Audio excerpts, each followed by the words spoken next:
అదే దొంగనే వచ్చాడు మరి. అలాగనే వచ్చి చూసుకుంటూ వెళ్ళిపోతుంటే మేము అతన్ని క్యాచ్ చేసి పట్టుకున్నాము.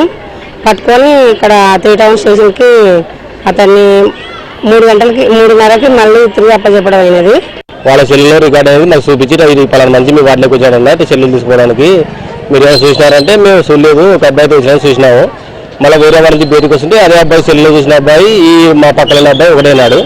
మేము వీడియో దొంగతనం చేసినామని పట్టుకొని వాళ్ళని ఒక 10 మంది చెప్పి పోలీస్ స్టేషన్కి అప్పచెప్పినాము. మళ్ళీ నిన్న నైట్ పోతే వేరే స్టేషన్కి అప్పచెప్పినాము, ఎంక్వైరీ చేస్తున్నారు చెప్పినాడు.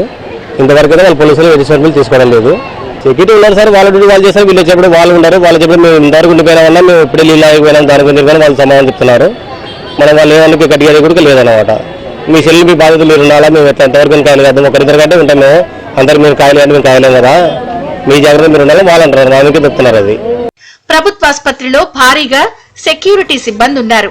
వీరి కోసం ప్రభుత్వం ఏడాదికి 4,68,00,000 రూపాయలు ఖర్చు చేస్తోంది. అయినా దొంగలను గుర్తించాల్సిన సెక్యూరిటీ సిబ్బంది తమకేమీ పట్టనట్లు వ్యవహరిస్తున్నారు అనే విమర్శలున్నాయి. మరోవైపు సంబంధిత పోలీసులు చేయాల్సిన పని కూడా జనమే చేస్తున్నారు. బాధితులే దొంగలను పట్టుకుని స్టేషన్లో అప్పగిస్తే వారిని నిర్దాక్షిణ్యంగా వదిలేస్తున్నారని ఆరోపణలు వినిపిస్తున్నాయి.